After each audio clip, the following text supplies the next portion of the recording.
Hello. Greetings from Dingboche, standing in front of the stupa that stands over top of the village. And I could never have been here if it wasn't for Haven Holidays. They certainly made one of my dreams come true.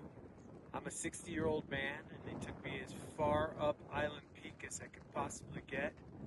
But beyond that, Haven Holidays made it so that I could go to monasteries, meet monks, meditate in ancient monasteries, and do all the unusual things that make your trip to the Himalayas everything it could possibly be. I've been to the Himalayas before. I can't say enough about the culture, the people, but more importantly, I can't say enough about the time I